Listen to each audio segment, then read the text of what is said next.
आने वाले 28 तारीख को सर क्या खास होने वाला है मनीष कश्यप के जीवन में सर? नहीं, खास नहीं, जीवन में तो क्या, जीवन तो चलता रहता है। एक फूल के मुरझाने से, एक फूल के मुरझाने से उपवन नहीं मरा करता है। पनघट पर एक गगरी के फूट जाने से पनघट नहीं सूखा करता है। अरे पनघट पे कितनी गगरियां फूटी और उपवन में कितने फूल मुरझाए, उपवन फिर लहरा जाता है। जब आता है बसंत पंचमी का टाइम तो खिल जाते हैं फूल, और जब सावन आता है तो पनघट भी भीगा भीगा मौसम हो जाता है, सब कुछ हो जाता है, समय बदलता है, परिवर्तन आता है। इस आने वाले 28 अप्रैल को आपका क्या प्रयास रहेगा सुप्रीम कोर्ट में? उसके बेल हो, एनएसए हटे, हमारी डिमांड है एनएसए हटे जी। मनीष कश्यप पर राष्ट्रीय सुरक्षा कानून किसी तरह से भी लगने लायक नहीं है, हटना चाहिए। एनएसए हटे, बेल हो उसकी, सारे केस क्लब हों, इकट्ठे हों और उसे मदुरई जेल से पटना बिहार की जेल में लाके बेल हो और रिलीज हो। जब उनकी माँ आपसे मिलती हैं तो क्या बात करती है, कैसा उनका व्यवहार और क्या मतलब लगता है उनकी हालत? माँ तो माँ होती है, माँ तो जो 9 महीने पेट में रखती है ना, वही जानती है माँ का दर्द। ये बातों से नहीं आ सकता है।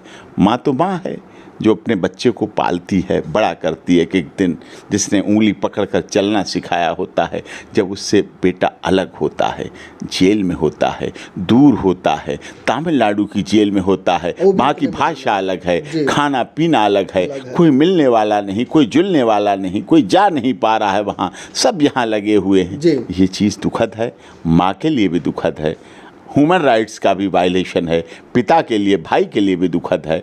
इसीलिए उसमें हमारा प्रयास है कि जल्दी न्याय हो। कब तक मनीष कश्यप जी बाहर आ रहे हैं, हमारे जनता को बताइए। नहीं, बिल्कुल हमारा बहुत जल्दी प्रयास है, लेकिन थोड़ी लीगल टीम भी हमारी इधर उधर हो जाती है, लीगल टीम में भी बिखराव हो जाता है, मैनी माइंड्स हो जाते हैं। किसी का अपना विचार होता है, कोई अपनी मति चलाता है, कोई अपनी बुद्धि चलाता है, कोई अपना विवेक का प्रयोग करता है, तो कई लोग अपना अपना अलग अलग दिमाग लगा लेते हैं। थोड़ी सी हमारी लीगल, क्योंकि जो चीज़ पहले होनी चाहिए थी, जो एनएसए के डॉक्यूमेंट बाद में लगे, वो पहले लगते, हमारी इच्छा थी पहले लगते, वो चीज़ें होती, अमेंड होती, पहले पिटीशन होती तो टाइम खराब नहीं होता, कोर्ट का भी टाइम खराब नहीं होता, हमारी वीकनेस भी नहीं बनती, कमजोरी भी नहीं रहती, मदुरई में भी नहीं रहता, उसे क्लब हो जाते इकट्ठे। तो कई चीज़ें हमारे अंदर थोड़ी हैं, लेकिन कोई बात नहीं, हो जाता है। कई लोग अपना प्रयास कर रहे हैं कि अब इसमें से इस केस के द्वारा कुछ सीखें, नॉलेज लें, ये बात भी है। लेकिन खैर जो भी है जैसा है, लेकिन प्रयास होगा जल्द से जल्दी निकालें। बिहार कब तक आप लाने वाले हैं उनको?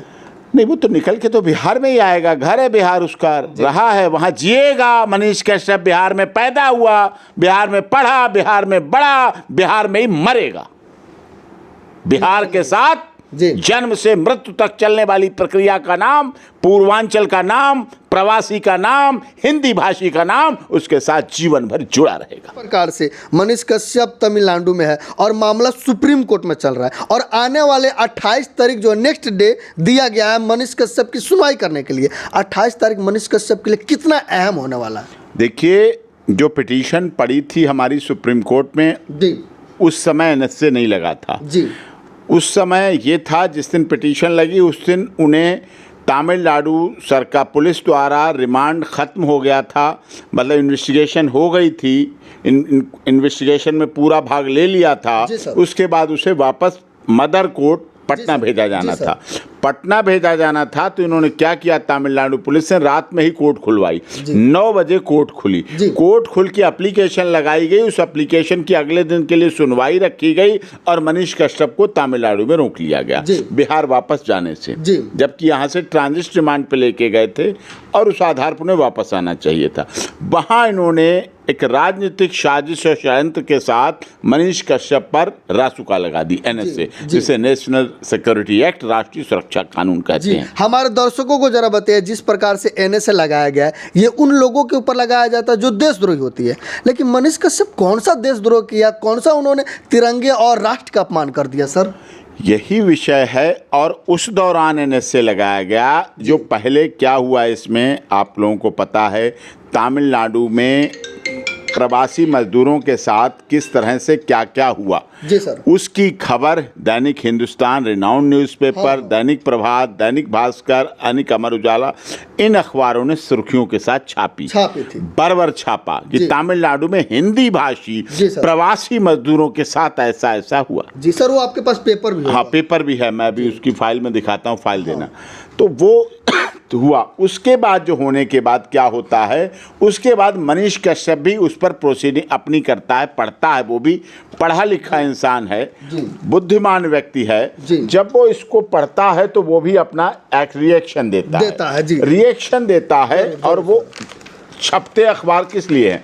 अखबार भी इसीलिए छपते हैं। दर्शक जरा ध्यान से देखिएगा किस प्रकार से जो है बाकी और न्यूज़पेपरों ने जो है चला है, देख सकते हैं आप। हम आपको डिस्प्ले पर भी चला देंगे जितने भी पेपर में छपा हुआ है। तमिलनाडु में हिंदी भाषी मजदूरों पर कातिलाना हमले, त्रिपुर से शुरू हुई हिंसा चेन्नई तक पहुंची, 2 लोगों के मरने की आशंका। ये हिंदी। जी। स्थानीय लोग चाकू कुल्हाड़ी से कर रहे हैं ताबड़तोड़ हमला। ट्रेनों में जगह नहीं, डर से घरों में बंद हैं। जी।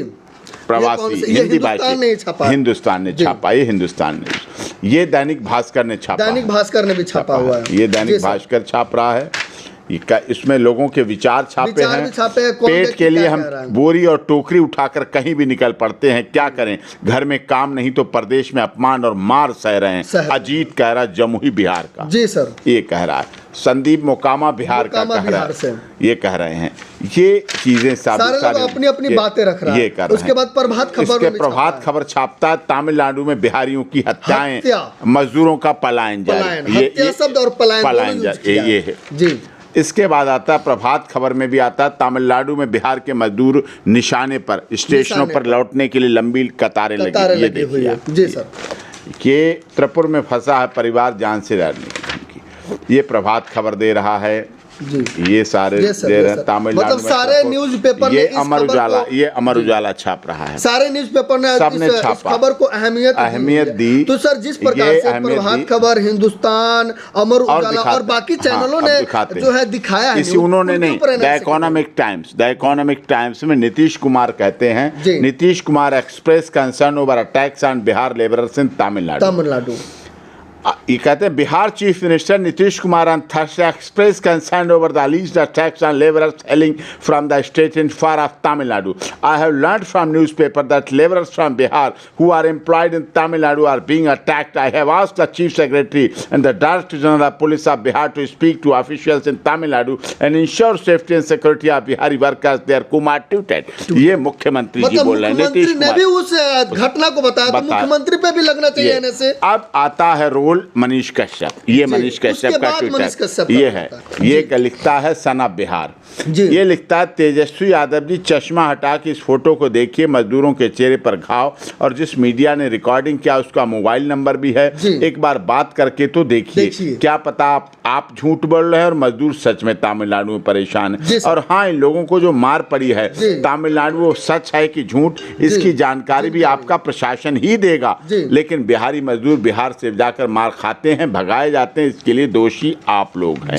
ये उन्होंने ये नहीं कहा है कि मार खाए हुए या पीटे गए। ना, अब आप वेरीफाई करिए जी, वो आप वेरीफाई। हाँ, ये Tejashwi Yadav kindly remove your spectacles and took the pictures of bounds on the faces of labours and the media which has recorded this has its mobile number. Kindly talk to them once. What if you are telling a lie and the laborers are actually miserable in Tamil Nadu? Subsequently, if you talk about caste, waste, population, census, then please ask the caste of these people and you will find comfort in your heart. And also, whether the beatings given to these people in Tamil Nadu is true or false, that can only be told by your administration. But Bihar laborers are beaten outside Bihar and are kicked out from there. For this, you are responsible. One more thing I would like to tell Shri Tejaswi Yadav, probably you have become comfortable in hearing lies due to laying in your speeches. That is why the truth of Manish Kashyap was taken as a lie by you. I do not spread misinformation about Bihari laborers and poor people, but shows the reality about them which you do not want to face. ये 8 मार्च को time और date के साथ और कितना views है वो सारा चीज जो है वो दिया हुआ है। ये सारा दिया हुआ है। अब इसके बाद शुरू होता है एफआईआर का खेला शुरू होता है सर। तो सर जिस प्रकार से ये सारे पेपर वालों ने न्यूज को छापा था, तो उनके ऊपर भी एनएसए लगना चाहिए, मुख्यमंत्री जी के भी ऊपर भाई। पत्रकार का मतलब है खबर छापना, चीजों को बाहर लाना, लोगों तक पहुंचाना, जनभावना की बातें पहुंचाना। उसके बाद एफआईआर दर्ज होती हैं। ये बिहार में होती है FIR number 3/23, FIR number 4/23, FIR number 5/23। Sequence से सारी लाइन से लाइन बाय लाइन FIR होती ये है। तमिलनाडु में होती, मदुरई, त्रिपुरा, ये तो इतनी हमें लोगों को पता थी।